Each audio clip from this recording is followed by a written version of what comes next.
काले कलूटे कलवे से मत करे, मामला बिगड़े। समझ रहे हैं? वो सुना उसका नाम चिरकीन का, शायरों की बिरादरी से था। बहुत काला कलर, जैसे हमारी क्या नहीं काली है, ऐसे उसकी देखा जैसे ट्यूबलाइट। कभी कभी किस्मत भिड़ जाती है ऐसी। हाँ, तो एक दिन कोई बिस्तरा बना के आया, परेशान था बेचारा, बन नहीं रहा था दूसरा वाला। एक बिस्तरा बन जाता, दूसरा का जल्दी नहीं बनता। तो शायद लोग जल्दी उनका पखाना नहीं उतरता है, न जल्दी पेशाब होगा, न जल्दी खाना खाएंगे। वो झूमते हैं कि अल्लाह कैसे बने दूसरा वाला कैसे बने। इसी चक्कर में था बेटा वो। अब बेगम ने खाना ना पेश किया, ना खाना खाया, ना पानी पिया। अरे हुजूरे वाला, खैर तो है, क्या बात है, आज चिन्हरे जेबा लटका हुआ है।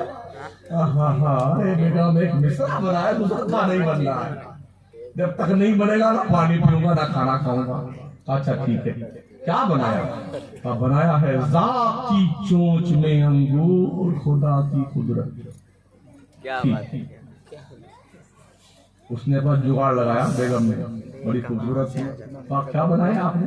हाँ बेगम, ज़ात की चोंच में अंगूर, खुदा की कुदरत। तो बैठ गए मेरे सामने, पालती मार आजा अपना रुखे जेबा सरे अब्दस हमारे सिरहान पे रखिए। तो जनाब ऐसे रख के बेगम का मुंह देख रहे हैं। आप फिर सुनाइए आपने क्या मिसरा बनाया? ज़ात की चोंच में अंगूर, खुदा की कुदरत। बन गया। क्या बेगम, जल्दी बोलिए। हूर की गोद में लंगूर, खुदा की बन गया। तो ये तालमेल था। हाँ, तालीम का मेयार देखा कि ये उसी हिसाब से शादी वादी करिए। बहुत मालदार के यहाँ बच्चों की शादियां मत कीजिए, अपने मेयार का देखा कीजिए। वहाँ आपकी लड़की और आपका लड़का भिखारी समझा जाए। हाँ, मेयार देखा कीजिए। इसलिए हम हनफियों मज़हब के नजदीक कुफू का सबसे ज्यादा एतबार है। हमारे इमाम आज़म अबू हनीफा रहमतुल्लाह अलैह के उस्ताद गिरामी वक़ार हज़रत इमाम आमश रज़ियल्लाहु ताला उनके साथ भी ये हादसा पेश आया। बड़े काले थे वो इमाम आमश और बेगम बहुत खूबसूरत थी। पहली रात से झगड़ा शुरू हुआ, 3 बच्चों तक चलता रहा। 3 बच्चे जब तक नहीं, जंग जारी था। बड़ा नाज था बेगम को।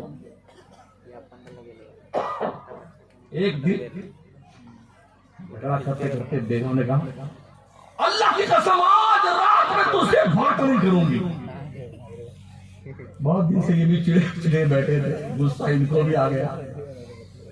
अगर तूने आज रात में मुझसे बात न किया ना तो तुझे 3 तलाक।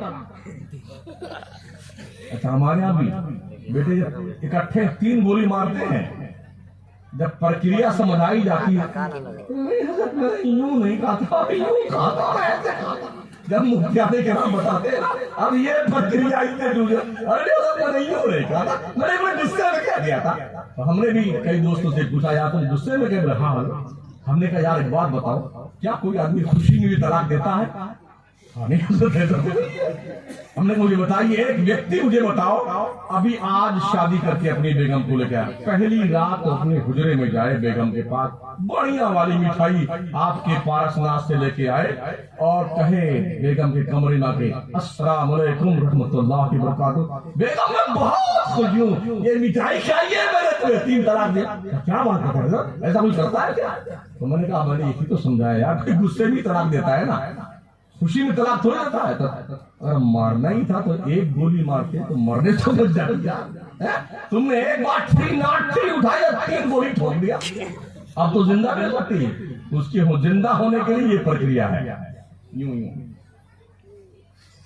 तो इमाम आमश जो है वो भी गुस्से में कह दिए, कह तो दिया, लेकिन उनको लगा ये बड़ी जिद्दी है, ये मानेगी नहीं। और सुबह जैसे कल की सुबह तुलू हुई तो ये निकल जाएगी। तो मेरे बच्चों को क्या होगा? भागते हुए इमाम आज़म के पास दरवाजा खटखटाया, हुजूर उस्ताद गिरामी खत्म, इतनी रात गए घर में तशरीफ लाए, हमारे हमें बुला रहे। अरे खा नहीं बेटा नौमान। अरे क्या कैसे आना होता, कैसे? अब बेटे तुझे तो पता है ना तेरी वो उस्तादिया उस्तानी हमें कितनी जिद्दी। हाँ, कहा क्या हुआ? कहा उसने ऐसा कहा तो मैंने ऐसा कह दिया। कोई बात नहीं। अरे कहा जल्दी कोई बात है, तुझे पता ना जिंदगी निकल जाए सारे निकाल से हमारे, कोई रास्ता तो निकाल। हमने इमाम आजम को इमाम आजम यूं नहीं माना है। 4000 मुहद्दिसीन से इल्म हदीस सीखा है और 4000 मुहद्दिस शागिर्द तोड़े हैं। ये अहले हदीस बिरादरी की कमीने क्या कहते हैं? सारे कम बहुत ही चड्डी पहने वाले। मेरे इमाम आजम को तो 17 हदीसें आती, तो 4000 मुहद्दिस उस्ताद, 4000 मुहद्दिस शागिर्द, इनके 8000 के बीच में 17 हदीसों की गुल्ली डंडा खेलते थे। पगला गए। सैकड़ों हदीसें हमारे उलमा को याद है, सैकड़ों और हजारों हदीसें माशाअल्लाह है। कहा तो आप जाइए देखते हैं। नहीं कुछ कर तब तो जाए। बुलाया मुअज्जिन को, कहा मुअज्जिन साहब, हाँ हुजूर, सवेरे फजर की अजान 1 घंटा वक्त से पहले लगानी है। कहा लगा देंगे ना? बिल्कुल लगा देंगे। गए, कहा साहब जाइए। जाने लगे। कहा बेटे नमाज जरा उसको समझा देना, सो न जाए मुअज्जिन, समझा देना उसको। ठीक है समझा, आप जाइए। गए वो अपने कमरे में, सामने वाले कमरे में बेगम, इस तरफ वाले कमरे में इमाम अहमद। बेगम रात भर दुआ मांगती, या अल्लाह जल्दी हो सुबह, या अल्लाह सुबह जल्दी हो इसके निकाह से निकलूं, या अल्लाह जल्दी सुबह इसके निकाह से निकलूं। और हजरत दुआ मांग रहे, या अल्लाह मुअज्जिन सो न जाए, या अल्लाह मुअज्जिन सो न जाए, या अल्लाह मुअज्जिन सो न जाए।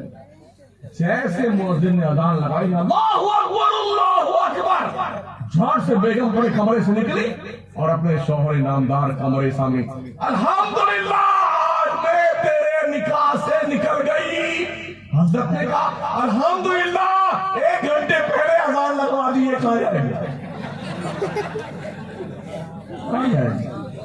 ये इल्म है इमाम आजम। पढ़िए पढ़िए, ये उपवास बैठे हैं ना, देखिए यार दूल्हा बनाए गए। कितने तो ऐसे जिंदगी में एक मतलब दूल्हा नहीं बनते हैं। हाँ, ये हाफिज बने तो दूल्हा बने, कारी बने तो बने, आलिम बने तो बने, फाजिल बने तो बने, और फिर शादी हो तब बने। कुछ दोस्तों का ये भी हो, हम जल्दी दाढ़ी रख लेंगे तो हमारी शादी वादी नहीं होगी, नौजवान बच्चा शादी नहीं होगी। हमने कहा बेटे ये स्टेज पे बैठे हैं, क्या तुम्हारे बैठे? अफगानिस्तान के 98% लोग दाढ़ी कुर्ता पजामा पहनते हैं, क्या उनकी शादियां नहीं होती? क्या लॉजिक तो क्या चीज? अल्लाह ने जोड़े जन्नत में बनाए जन्नत में। हाँ, इसलिए परेशान होने की जरूरत नहीं है। ठीक ठाक अल्लाह जो करेगा ठीक करेगा, जो करता है ठीक करता है। तो मदरसों का ध्यान रखा करें, मदरसों का। आपकी मुश्किल का हल यहीं से होगा, मदरसों से। नमाजें पढ़ो, सुनियो नमाजें। मुझे नहीं पता कि इस मस्जिद में नमाज पढ़ने वाले कितने लोग। इमाम साहब कौन है? अभी हो गए तो 12 मस्जिद में कितने नमाजी हैं? अरे कहाँ गए यार? अरे वही से जोर से बोल दीजिए। 25 नमाजी। अच्छा, मुसलमान कितने बसते हैं? 170 चूल्हा है। अरे वो अल्लाह की रोटी ठूस ठूस करके हलक शरीफ में डालने वालों, तुम्हें शर्म नहीं आती है? तुम्हारी गैरतें मर गई हैं, हया मर गई है। अल्लाह का घर आबाद ना, अल्लाह तुम्हें बर्बाद कर दिया। तुम्हें अल्लाह की लाठी जब पड़ी ना जिस भी कौम पर, उन्हें छठी का दूध याद आया। लेटेस्ट 40 सेकंड में तुर्की, लेबनान, सीरिया,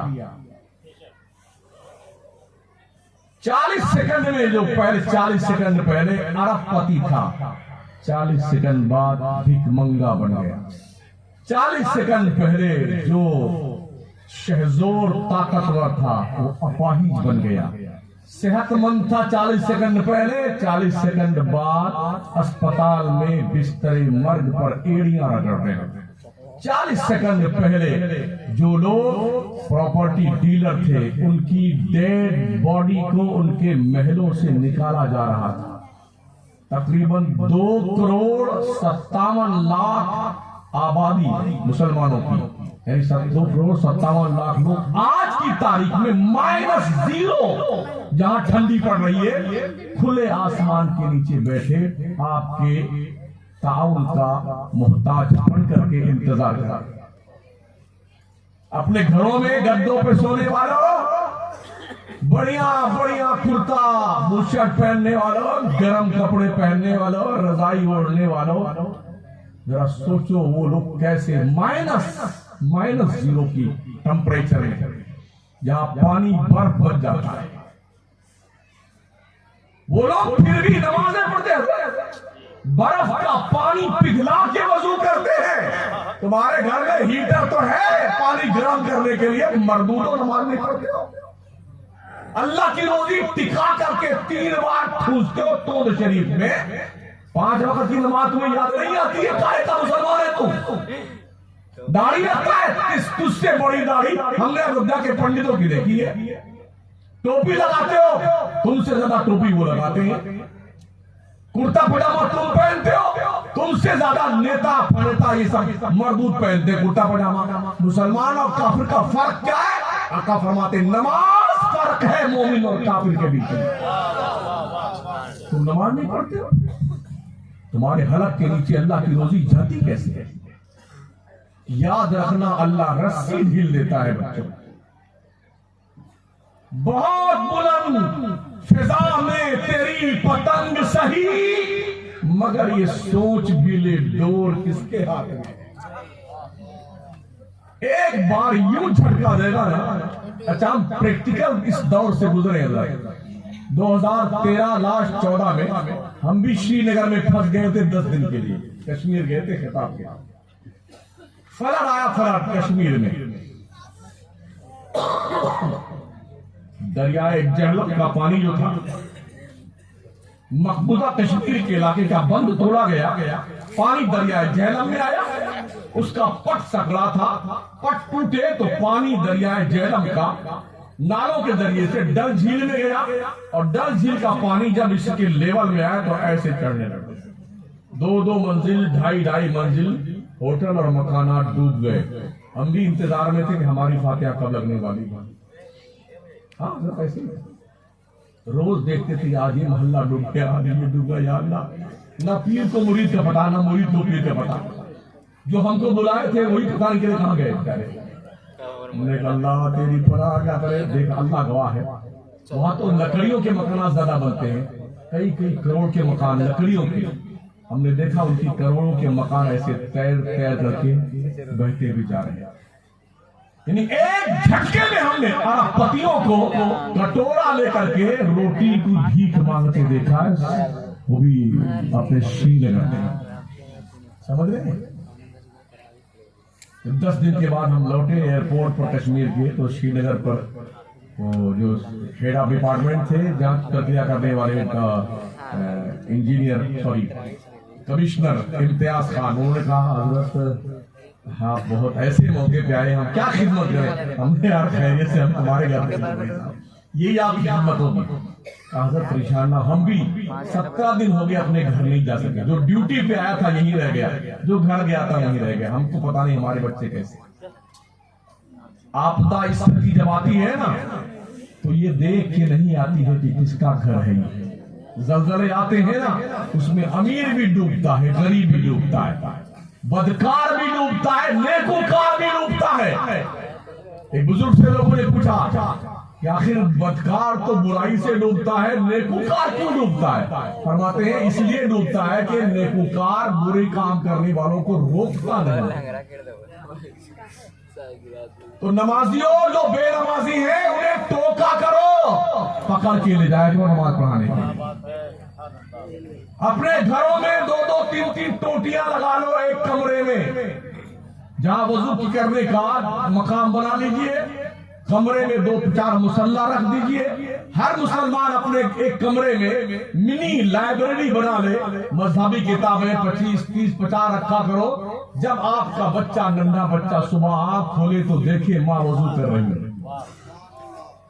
भाई कुरान की तिलावत कर रहा है, बहन कुरान उठा के ले जा रही है, बाप सज्जे की तैयारी कर रहा है। जब बच्चा पूछे आपका अब्बा हुजूर क्या कर रहे हैं, उन्हें बताएं आप बच्चे नेमतुल्लाह की नमाज पढ़ते हैं मुसलमान। बचपन से अपने बच्चों की तरबियत कीजिए इस ढंग से, वरना ट्विंकिल ट्विंकिल पढ़ते पढ़ते अंग्रेजों की औलाद बन जाएंगे।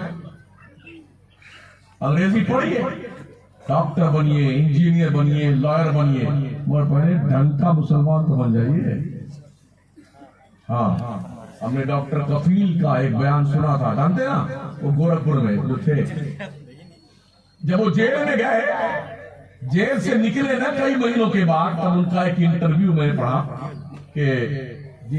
मैंने पढ़ा उनका इंटरव्यू कि जिंदगी में पहली बार मैंने कुरान का मुताला किया तो मेरे दिल दिमाग रोशन हो गए, अल्लाह तुझे और जेल में रखे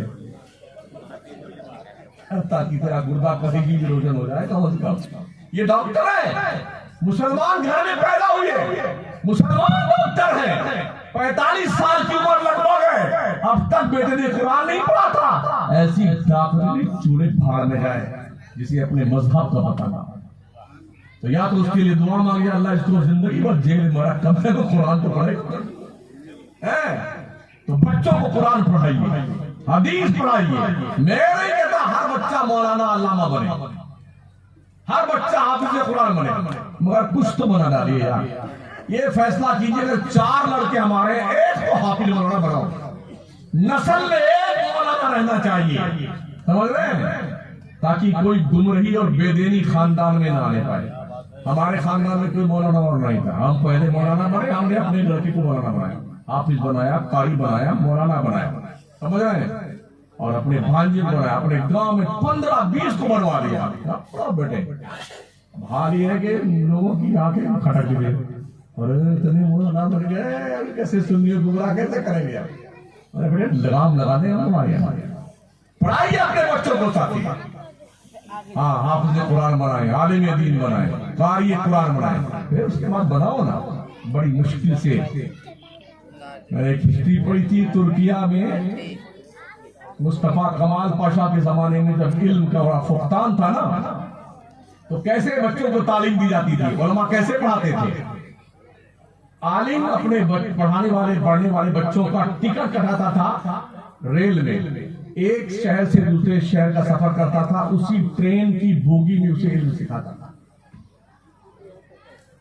खेत में जाते थे गेहूं काटने के लिए, मजदूरी करने के लिए आलिम, तो बच्चों को लेके जाते और गेहूं भी काटते थे और इल्म भी सिखाते थे। इस तरह से इल्म बचाया गया है, हमने इसे बड़ा आसान समझ लिया है। कुर्बानियां दीजिए, कुर्बानियां दीन के लिए, इस्लाम के लिए। पढ़िए मुसलमान, अगर नहीं पढ़ेंगे दुनिया आपको पैर का जूता बना देगी, जूता, और पहन पहन के फाड़ेगी आप। यही चाहती है दुनिया। जामिया मिल्लिया, JNU, हमदर्द यूनिवर्सिटी, मुस्लिम यूनिवर्सिटी अलीगढ़, इस पर ऐसे ही बंदूकें नहीं चलाई गई, यहाँ जो लठियां भाजी गई है ना, ऐसे नहीं। इनको पता चला कि यही वो इदारे हैं जहाँ SC, ST, OBC माइनॉरिटीज के बच्चे यहाँ से अधिकारी बनते, IAS अफसर बनते, IPS बनते हैं, तो इसे बदनाम कर दो ताकि यहाँ पढ़ने के लिए बच्चे ना आने। ये मुनज़्ज़म कुरानी के तहत ऐसा किया गया। अब भी कितने बच्चे जेल में हैं जो उस वक्त NRC के मौके पर जिनको जेल में डाला गया। हमारे देश की इंटेलिजेंस ब्यूरो जो है इतना नाकाम है, एक मुजरिम का जुर्म साबित करने के लिए 25 साल लग जाते हैं, 25 साल। मैं गुफ्तगू को इख्तिताम करके चलता हूं। अक्षरधाम पे कभी हमला हुआ था 25-27 साल पहले अहमदाबाद, उसमें दर्जनों मुसलमानों को जेल में डाल दिया गया। पिछले साल 27 साल गुजरने के बाद उन मुसलमानों को बेदाग बाइज्जत बरी किया गया कि इनके खिलाफ कोई सबूत नहीं मिला अक्षरधाम पे हमला करने का। तो एक तो ये प्रश्न चिन्ह है कि हमारे देश का इंटेलिजेंस ब्यूरो इतना नाकाम है, किसी मुजरिम का जुर्म साबित करने के लिए उसे 25-27 साल लग जाते हैं। दूसरा ये 27 साल जो उस आदमी के बर्बाद किए गए हैं, तुम्हारा बाप उनका हिसाब वापस करेगा।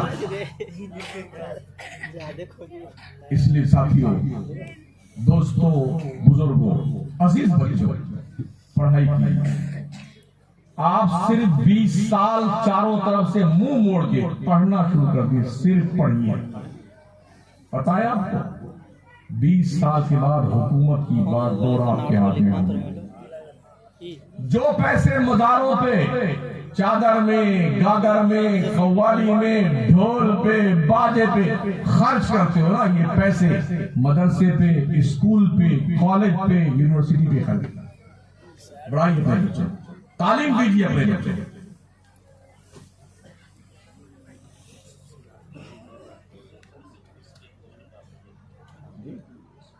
उर्स का नाम सिर्फ इतना है,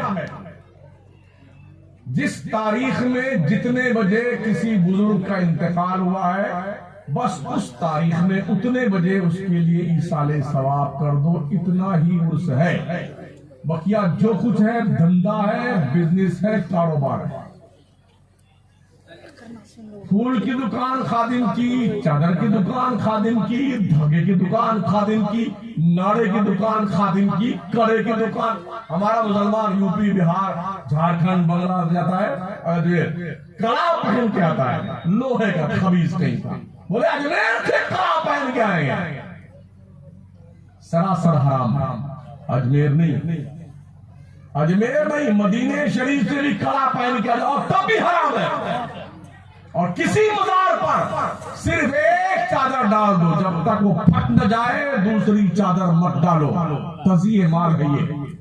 इन्नल मुवस्सिलीन कानू इख्वान शयातीन, जो बेजा माल खर्च करते हैं वो शैतान के भाई हैं, शैतान के भाई। बताओ मैं आपको, चादर आप डालते हैं ना, ये यूं आप डाला और यूं खींचा, एक चादर 1000 बार बिकती है। आंखों देखी बात है, हम बड़े करीब रहते हैं, आंखों देखी बात। इन्हीं तकरीरों की बुनियाद में मुझे 3 साल दरगाह में घुसने नहीं दिया गया।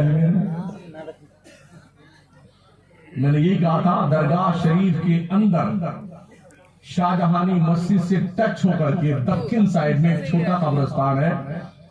चरस, गांजा, भांग, अफयून, हेरोइन, गरद, जितने भी नशावर चीजें सब वही मिलती है। तो लोगों ने इस बात पर जो है हमारे खिलाफ दिल्ली में एटीएस में शिकायत किया, सीआईडी में शिकायत की, जांच प्रक्रिया आई।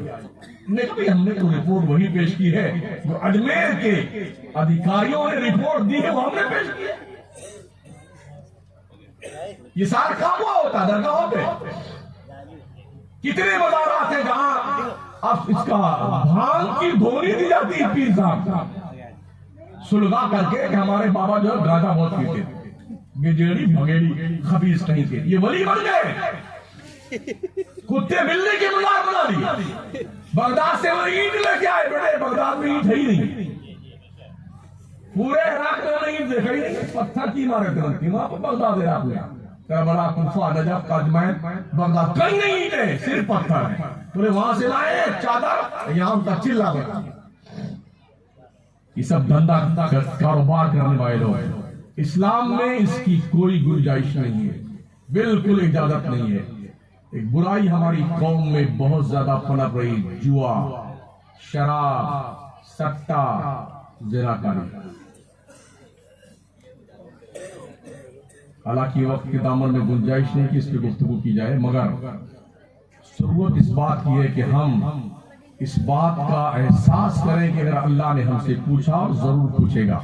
अल्लाह के नबी ने फरमाया, बंदा जब तक अल्लाह को ये जवाब ना दे लेगा कि उसने जिंदगी कैसे गुजारी है, तब तक उसे पैर उठाने की इजाजत नहीं दी जाएगी। इसलिए रब ने फरमाया, वत्तकू यौमन तुरजऊना फीहि इलल्लाह, बंदे डर उस दिन से जिस दिन अल्लाह के दरबार में तेरी पेशी होने वाली है। पैसे कमाने वालों, कमाओ, अच्छे पैसे कमाओ, हलाल पैसे। इस्लाम नहीं रोकता इससे। अगर कमाएंगे नहीं तो गरीबों की मदद कैसे करेंगे? उस्मान गनी ने कमाया था तो जन्नत को 2 मरतबा पैसा देके खरीदा था। ज़कात कैसे देंगे? नहीं कमाएंगे, कमाइए। पैसे हलाल जगहों पे इस्तेमाल करें, मदरसों में, गरीबों पे, यतीमों पे, लाचारों पे। एक दस्तूर बनाइए, हमें सामूहिक विवाह करना है, इज्तिमाई शादी। पूरे गांव में, शहर में 25, 30, 50 बच्चियों की शादियां एक साथ कर दो और ये एक बाकायदा तौर पर ये ट्रेन चलाइए कि हमें शादी में कोई पैसे नहीं खर्च करने हैं। शादी के बड़ी शीन का 3 नुक्ता गायब कर दीजिए, एकदम सादी सादी कर दीजिए। हाँ जी, अभी हमारे शहर मगराना में तकरीबन 100 कुछ बच्चियों की शादी की गई एक पंडाल के नीचे। राजस्थान में चल रहा है, हर बिरादरी अलग करती है, नाई, अंसारी, बिश्ती, लोहार और कुरैशी अलग अलग भी करते हैं और पूरे गांव का सम्मेलन एक साथ अलग होता है। और हमारे सिर्फ मुसलमानों में, हिंदुओं में भी हर बिरादरी में इस तरह शादियां होने लगी हैं। एक पैसे का खर्च नहीं, कई की संस्थाएं सिर्फ 1 रुपया लेती है बस। हमने अपने शहर मकराना में उलमा ने मिल करके कौम के लोगों ने लड़कियों के यहाँ से खाना बंद करवा दिया। शादी में बारात लेके आओगे, खाना नहीं खिलाया जाएगा। 23 साल हो गए, खाना बंद। क्या तो चाय पिए आप? 23 साल पहले 8-8 हजार लोग बारात जाते थे, 8-8 हजार खा पी के बेटे चाट पहुंच के आ जाते थे। आधे खा पाते थे, आधे भूखे आते थे, हैं? तो हम लोगों ने बाकायदा इसकी वो मेहनत की इस पर। तो अल्हम्दुलिल्लाह 23वां इज्तिमाई शादी का प्रोग्राम अभी पिछले महीने में था हमारे शहर। खाना बंद किया हमने। आप कितने बराती आते हैं? 25 आदमी। पता चल गया सोचने को मिलेगा नहीं वहाँ पर,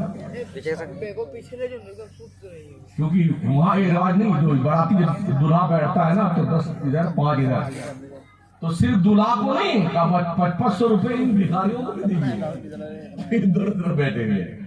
ये भी मंगते हैं, मंगते अब खाते खाना बैठे भिखारी लोग, समझ रहे? तो इस तरह एहसास कीजिए, कौम में शादी का सम्मेलन शुरू एकदम। मेरे नबी ने साहबा की हिस्ट्री पढ़ी, ताबईन की, कोई बारात लेके कभी नहीं गया, कहीं बारात लेके नहीं। मस्जिद में आए, निकाह हुआ, चौहाड़ा बटा, जाओ अपने घर जाओ भाई साहब, ना कोई बारात ना कोई बेरात। नाम रखते बारात यानी रात वाली, और रहते बेरात। सुबह आए, 1 घंटा 2 घंटे में दोपहर का खाना ठूसे चले गए। तो 1 नंबर का झूठा तो यही है, बारात तो बेरात होती है।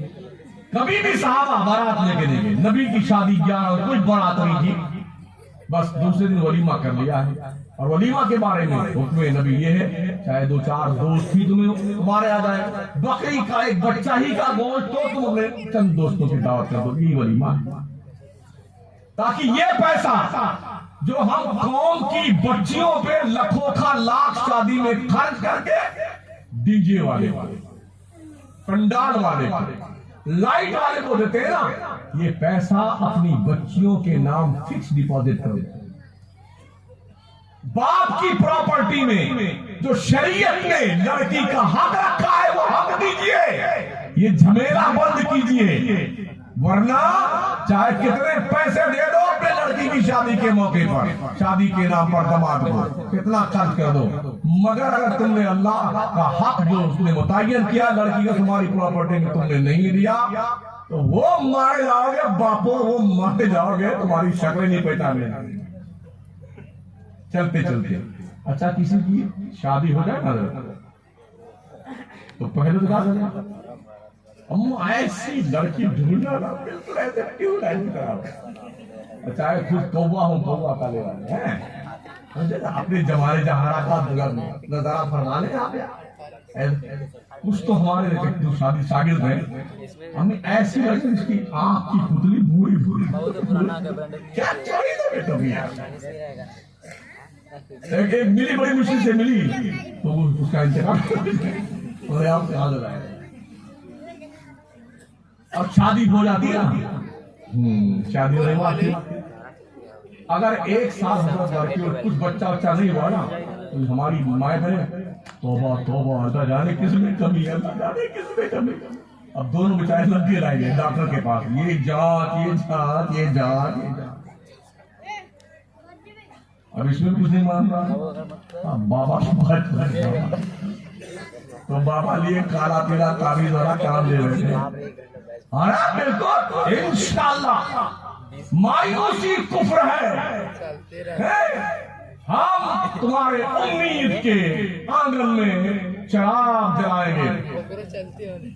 बाबा क्या लगेगा? भालू का नाखून, शेर के सीने की हड्डी, बंदर के मोछ का बाल, उसके बाद में निकला है। कहाँ मिलेगा बाबा का? 100 मिलता है, पैसा तो दो ना। लगा बेटा 15,000 20,000 टिका के तो बाबा किसी से कहना मत, वो तो कह जाए भाई उसको तो भला ही हो रहा है। आपका माना बाबा नौचंदी जो आपको ना, अब गए एक जिंदा मछली ले आना, आधा मीटर काला कपड़ा ले आना, धागा ले आना काला, ठीक है गए लेके उसके मुंह में ताबीज ठूसा मछली के, बांधा उसका थोपड़ा, काले कपड़े में रखा, जाइए पुरानी कब्रिस्तान में, पुरानी कब्र को एक हाथ खोदना, उसी में दफन कर देना, लौटना तो पीछे मुड़ के मत देखेना, उसका बाप नहीं देखेगा डर के मारे। अब दफन करके आ गया, अब इंतजार कर रहा है अल्लाह कब उम्मीद लगे, कब उम्मीद लगे, कब। अब नहीं लगी उम्मीद तो अब कह भी नहीं सकता किसी से, हमारे तो मिलदार बन गए। अरे ये बाबा अगर ताबीजों से काम बनता ना तो पगला आए हैं तुम्हारा काम बनाएंगे, कमरा बंद करके अपना काम बनाएंगे। इतनी ताबीज बच्चे की, लड़की की, दामाद की, बेटी की, बेटे के बेटी की, बेटी की बेटी, सब ताबीजें बना के अपना ही काम करेंगे।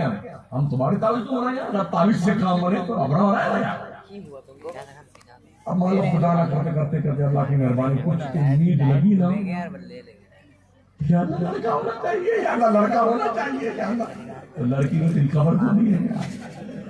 लड़की क्यों नहीं होनी चाहिए? लड़की के नाम से मौत आती है, लड़की नहीं होनी चाहिए। अच्छा किसी के यहाँ 3-4 लड़कियां पैदा हो जाए लगातार, लड़का ना हो तो पूरे खानदान नपति कहाँ से आ गए, अरे कमीनी लड़की पैदा कर दी, अरे वो पैदा कर दी है? लड़की लड़का कौन देता? अल्लाह से पूछना बंदे।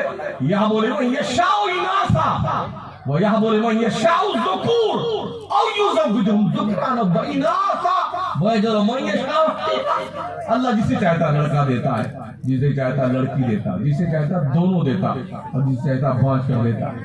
हमने बड़े बड़े अरबपतियों को देखा है, लंदन, बर्तानिया, अमेरिका, इलाज करा के थक गए ब्रो। अरे अल्लाह कोई लूली लंगड़ी लड़की दे दे, दे दे अल्लाह, नहीं दिया अल्लाह। और ऐसे कितने हैं? हम दो, हमारे 25। पिंटू घर में खाने के लिए निकलेंगे, फुटपाथ पे सोता है, चड्डी मिली तो बनियाई नहीं, बनियाई मिली तो चड्डी नहीं, एक वहाँ पे एक लेटा हुआ, अब मस्त है, खाना सिखा रहे बेचारा। 100 रुपए कमाता दिहाड़ी हो, 15 आ गए तो अल्लाह तेरी क्या है। तो लड़की लगा अल्लाह देता है, किसी औरत को मत कोसा करो, अल्लाह देता है। लड़की या लड़का ये रब का इनाम है, दोनों में से कोई मिले अपने रब का तोहफा समझ के कबूल कीजिए, चेहरे पे कबीलगी के आसार जाहिर ना हो, इसलिए कि ये नेमत इलाही। हमारी नबी की 4 बेटियां थी, बेटे थे, बच्चों में अल्लाह ने वापस ले ली, इसीलिए ताकि कौम को पता चले नबी ने अपनी बेटियों की परवरिश की, बड़ा प्यार किया, यहाँ तक फरमाया फातिमा तो खुदा तुम मेरी बेटी फातिमा मेरे दिल का टुकड़ा है। तो बेटियों से प्यार करना सिखाया इस्लाम ने। साथियों की चंद गुजारिशात थी, चलते चलते ये कहूँगा कि अपने मदरसे का ध्यान रखा करें, अपनी कमाई का कुछ हिस्सा मखसूस कर दें मदरसों के लिए, इन उलमा के साथ कंधे से कंधा मिला के चलें आप, नफसानियत को छोड़िए, समझ रहे? तेरी मेरी ये सब बंद कीजिए, एक बन जाइए, नेक बन जाइए, क़यादत उलमा की हो, उनके साथ आप चलिए और काम कीजिए, मुस्तहकम काम कीजिए। ये इरादा आपका इदारा जो है मदरसा फैजुल गुरबा, मुझे मालूम पड़ा कि इस पूरे इलाके का सबसे बड़ा इदारा है, 7-8 मुअल्लिम है यहाँ जो पढ़ा रहे हैं बच्चों को। अगर ये मदरसे ना हुई तो फिर आप सोच सकते हैं कि आपका क्या होगा। इसको दिल जान से ज्यादा चाहें आप मदरसे को। जिस इलाके मदरसे हो जहाँ आप रहते हो, मदरसों को आप केयर कीजिए, ध्यान दीजिए मदरसों को, इसलिए कि ये आपके मुस्तकबिल की रोशन अमानत है। अल्लाह इन बच्चों को सलामत रखे और इन्हें और मजीद तालीम हासिल करने की तौफीक अता फरमाए। एक बात और कहूँगा उलमा से, हर मदरसे में फजीलत तक बच्चों को धकेल के मत देना। एक सिस्टम बनाइए, कोई सालिसा तक पढ़ाए, कोई राबिया तक, कोई खामसा तक। उसके बाद खामसा के बाद एक्सपर्ट बुलाइए, बच्चों की तालीमी लियाकत की जांच करवाइए। अगर बच्चे प्रोग्रेस करने की पोजीशन में है तो उन्हें दौरे तक ले जाइए। एक सिस्टम बनाइए और उन बच्चों को बड़े इदारों में, आपका बोझ हल्का होगा और ये बच्चे जब तालाब में से निकल के समंदर में पहुंचेंगे तो ये तैरने का और ज्यादा हौसला पैदा होगा। ठीक है माशाल्लाह, हमारे हिंदुस्तान में हनफी मसलक का, हिंदुस्तान का जो है अजहर ही है। ऐसे मदरसों में आके तो छोटी दर्जे तक, खामसा तक पढ़ा के आलमियत की सनद दे दे और बच्चे को ये तलकीन करे कि हुनर भी सीखो, या धंधा भी करना सीखो, है ना, ताकि हुनर सीखने के बाद फिर मस्जिद और मुअज्जिन के लाइन मत लगे रहो, धंधा करके अपना पेट पाल सको। समझ रहे हैं? ये काम कीजिए, बच्चों को इस तरह से तालीम सिखाइए। अल्लाह करीम इस मदरसे को शादो आबाद रखे। आप सब